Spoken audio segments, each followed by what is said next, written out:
It's Friday, August 23rd. I'm Tre'vell Anderson. And I'm Priyanka Arabindi, and this is What a Day, the show that would like a word with TMZ about their ultimately very incorrect reporting that Beyoncé would be performing at the last night of the DNC. Not very demure, not very cutesy. I do not appreciate this. No. Not cutesy at all.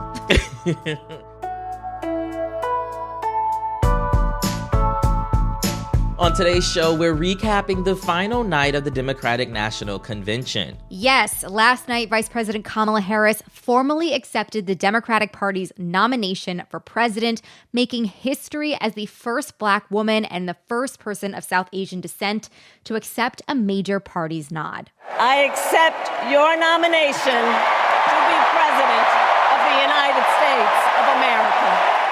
Now, it's worth reflecting for a second on how fast all of this has happened. In a little more than a month, Harris shot to the top of the ticket and has re-energized Democrats with less than 75 days to go until Election Day. So in a lot of ways, Harris is still introducing herself to voters. It's something Harris acknowledged in her speech last night, and she spent a good chunk of it talking about her own personal story. She talked about growing up in a middle-class neighborhood in the Bay Area and spoke lovingly about her late mother, who raised Harris and her sister after their parents split up. My mother was a brilliant, 5-foot-tall, brown woman with an accent.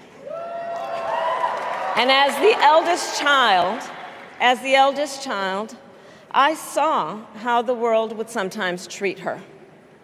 But my mother never lost her cool. She was tough, courageous, a trailblazer in the fight for women's health, and she taught Maya and me a lesson that Michelle mentioned the other night. She taught us to never complain about injustice, but do something about it. Do something about it. That was my mother. And she taught us, and she also taught us, and never do anything half-assed. And that is a direct quote. Harris also laid out the threat that Donald Trump poses in a way WAD listeners have heard before. In many ways, Donald Trump is an unserious man. But the consequences of putting Donald Trump back in the White House are extremely serious. Absolutely. She went on to detail what some of those consequences would be if the country were to reelect Trump to a second term. Consider what he intends to do if we give him power again. Consider his explicit intent to set free violent extremists who assaulted those law enforcement officers at the Capitol. His explicit intent to jail journalists, political opponents, and anyone he sees as the enemy. His explicit intent to deploy our active duty military against our own citizens. Consider the power he will have, especially after the United States Supreme Court just ruled that he would be immune from criminal prosecution. Just imagine Donald Trump with no guardrails, and how he would use the immense powers of the presidency of the United States. Not to improve your life, not to strengthen our national security, but to serve the only client he has ever had, himself. She laid it out so very clearly for all of us. Our co-host, Juanita Tolliver, is actually at the DNC. Juanita, you watched Vice President Harris's speech live from the convention floor. What a moment that was. We want to know, what was it like? Tell us about the energy in the room, how the crowd was reacting to the speech. Tell us everything. There was nothing but anticipation all night before the vice president took to the stage. And when she did, the crowd erupted And everybody was just on their feet applauding her to the point where she, of course, said, all right, let's get to business. Let's get started, and had to calm everybody down. But the energy has been building over the past 3 days up until this moment. And the crowd just really burst full of energy, excitement, and joy the moment she stepped on the stage. And honestly, throughout her entire speech, they would just react positively, whether it was her talking about her personal life, her family, her journey, what she described as only possible in America, to her work as a district attorney and attorney general, but also, of course, the contrast with Donald Trump. We can hear some of that excitement behind you. Tell us more about what is going on. The convention's over at this point, but the excitement's still there. Right. The speech ended probably 25, 30 minutes ago. The Minnesota state delegation is still on the floor chanting, "We're not going back." Of course, this is Governor Tim Walz's home state. And this is something they did throughout this entire week. So they did this last night. They stayed out here an hour or two after the event ended. I anticipate that's what they're going to be doing tonight, but I will be long gone in a minute. But they are fully excited. They are still jumping around and chanting, "We're not going back," in unison, waving their signs, and it's just them. Love it.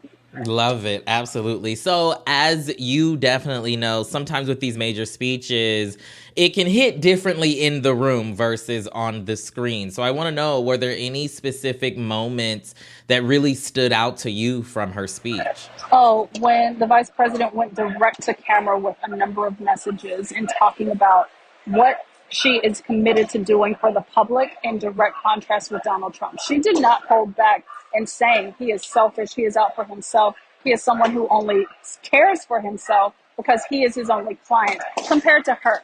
She emphasized how she represents the people, and that is something that got people excited, because caring and humanity seems to be something that voters, at least the delegates in this room and attendees, have been starved of. And so they had big, overwhelming reactions to anything that was related to the vice president's humanity, the vice president's upbringing, of course, her relationship with her mother, Shamala, as well. Absolutely. Something that was being very closely watched as we went into tonight was what VP Harris would say about the war in Gaza. Earlier this week, a request from the uncommitted movement delegates to speak at the DNC was denied. They actually held a sit-in protest ahead of Thursday night to protest that. What was the reaction to that portion of Harris's speech on the floor? I think it was just anticipation, because the vice president started by saying Israel has a right to defend itself. She went into the horrific details about October 7th. And everyone was, at least in my section, murmuring, okay, is she going to say Gaza? Is she going to talk about Palestinian people? And she did. And she talked about their right to self-determination, their right to have not the horrific conditions that they've been enduring since Israel started its bombardment last fall, continue much longer. And she talked about the need to recognize their humanity, but also stop the bombardment, have a ceasefire, and allow them to be self-determined in what happens next. With respect to the war in Gaza, President Biden and I are working around the clock, because now is the time to get a hostage deal and a ceasefire deal done.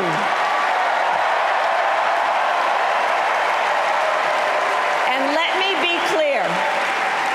me be clear, I will always stand up for Israel's right to defend itself, and I will always ensure Israel has the ability to defend itself, because the people of Israel must never again face the horror that a terrorist organization called Hamas caused on October 7, including unspeakable sexual violence and the massacre of young people at a music festival. At the same time, what has happened in Gaza over the past 10 months is devastating. So many innocent lives lost. Desperate, hungry people fleeing for safety over and over again. The scale of suffering is heartbreaking. President Biden and I are working to end this war, such that Israel is secure, the hostages are released, the suffering in Gaza ends, and the Palestinian people can realize their right to dignity, security, freedom, and self-determination. And that was a big message to Netanyahu. That was a big message to Israel, that they do not have a right to lay claim to any part of Gaza or Palestinian territory. That was our very own co-host Juanita Tolliver joining us from the convention floor. We'll be back with more from her in a moment, but if you like our show, make sure to subscribe and share it with your friends. We'll be back after some ads.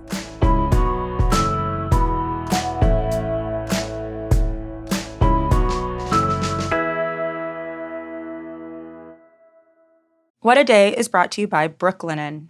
Some things in life are worth spending on, and you sleep in your sheets every night. So Brooklinen is one of them. Brooklinen's value is the best, even helping you save when you bundle. The hardcore bundles come with everything you need: a fitted sheet, a flat sheet, a duvet cover, and 4 pillowcases. You can even choose to mix and match from a variety of colors and patterns to fit your particular style.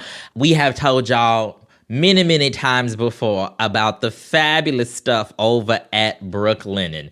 These sheets, y'all, okay? So good, so soft, so supple, make you feel like you are in a hotel. They're so soft. And you should be sleeping 8 hours a night. I don't, but most people should. And that's a long time to spend in crappy sheets, Absolutely. It will make your life better to sleep in sheets that you love. Start and end your summer days with the reviving comfort of Brooklinen. Visit in-store or online at brooklinen.com. That's BROOKLINEN.com and get 15% off of your first order.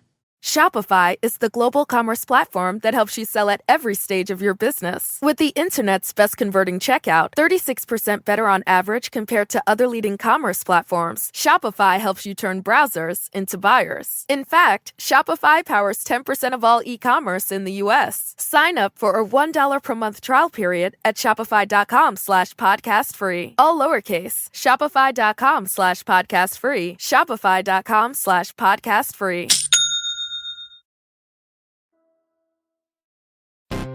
The news is coming faster than we can handle it, and it's tempting to tune out and build a new life in The Sims instead of fighting for our democracy. But on Pod Save America, we're having the honest, no bullshit conversations that progressive politics needs, and we want you to join. Follow the show on Apple Podcasts to help juice that algo and open this conversation to more people. Better yet, share the show with your friends, family, and anyone else who comes within shouting distance of you.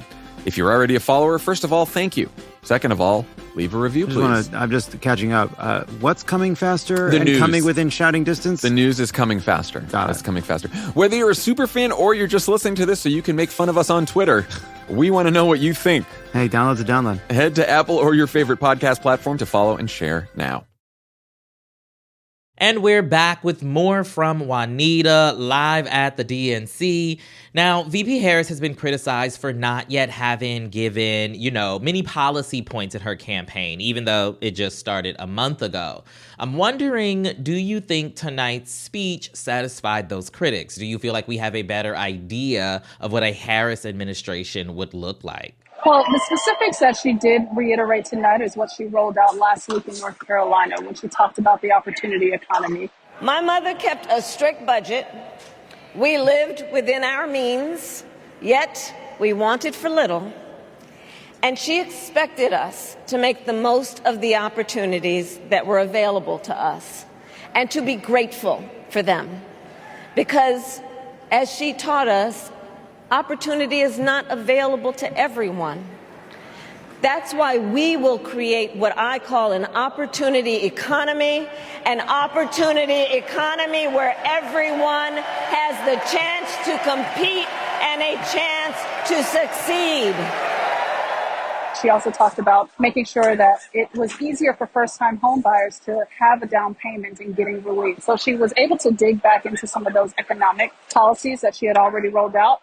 Beyond that, it sounded like she was framing everything as responding to how she is going to protect people's freedoms. And in a context of alleviating their fears that they have in their day-to-day lives, fears around costs, whether that's groceries or basic things they need around their homes, fears around accessing abortion care, fears around being able to access the polls unobstructed. So even though she didn't provide specific policies, she did emphasize the key themes that she will be prioritizing for the rest of this campaign. And I think that is something that the audience here responded well to. I think it's going to be a question of if that's going to be enough for the remainder of this campaign cycle. What I do suspect is that following this convention, we should expect a more built-out platform coming from the Harris-Walz campaign. All right, Juanita, I'm sorry. I have to do it to you. Okay. The big talk of the town was that Queen Bee herself would be there. There was supposed to be a surprise guest. Everyone was saying it was Beyonce. No Beyonce. What do we make of that? When I tell you, I wish the Democratic Party chairman, Jamie Harrison, shut this down on Monday when he was playing coy to the cameras. And he said, Beyonce's performing every night because you'll hear her song Freedom.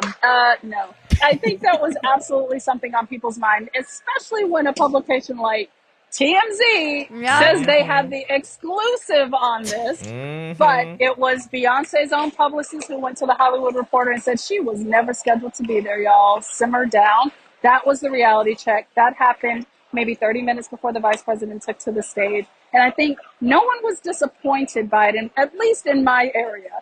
Everybody was excited to hear the vice president make her historic declaration as a Black woman, as a South Asian person, to accept the Democratic nomination to run at the top of the ticket. But of course, any opportunity to see Beyonce is something that is highly sought after. And I do have my suspicions that a lot of people were in this building expecting a star-studded show, but that didn't pan out like we hoped. An exciting night nonetheless. Juanita, thank you so much. You're so welcome. And Minnesota is still going, y'all. Love it. Yeah, you can hear the folks from Minnesota going wild still. That infectious energy really was just so consistent throughout this week from everybody, from top to bottom. I think it was super palpable, and while the words might fade, we might forget exactly what people said. That will be the most memorable part of this convention. I think it'll stay with people for a really long time. Absolutely. And one final important takeaway from this speech was Harris's message of unity. She invited everyone, regardless of their political views, in and promised to be a president for us all. I promise to be a president for all Americans. You can always trust me to put country above party and self. And when she says it, you just believe it.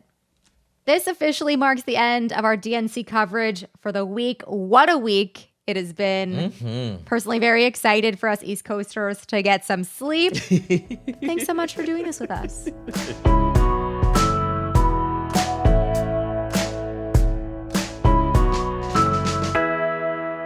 One more thing before we go. This week, we went all out for the Democratic National Convention. Here at Crooked Media, we are giving Friends of the Pod subscribers access to a ton of behind-the-scenes content and community events, including a DNC subscriber live chat, a new subscriber exclusive segment featuring John, Tommy, and Dan, 4 back-to-back and ad-free episodes of Pod Save America, recapping the biggest convention news of the night. It's been a hell of a week for content, and as bonus now, we have an official Democratic Party nominee. Pretty great deal. Get all of our exclusive DNC content and more when you subscribe to Friends of the Pod. Head to crooked.com/friends to sign up now. That is all for today. If you like the show, make sure you subscribe, leave a review. Don't be sad the DNC's over. Smile because it made Trump so mad, and tell your friends to listen. And if you are into reading and not just the list of bangers on the DNC playlist like me, What A Day is also a nightly newsletter. Check it out and subscribe at crooked.com/subscribe. I'm Priyanka Arabindi. I'm Tre'vell Anderson. And on to Election Day. I'm actually just going to need a beat to process still before I can be on to Election Day. We have less than 75 days. I don't know. Kerry Washington, Tony Goldwyn reunion. Like, I'm still reeling a little bit from that one. I thought they might kiss. Cut it out. What a Day is a production of Crooked Media. It's recorded and mixed by Bill Lance. Our associate producer is Raven Yamamoto. We had production help today from Michelle Alloy, Ethan Oberman, Greg Walters, and Julia Clare. Our showrunner is Erica Morrison, and our executive producer is Adrian Hill. Our theme music is by Colin Gilliard and Kashaka.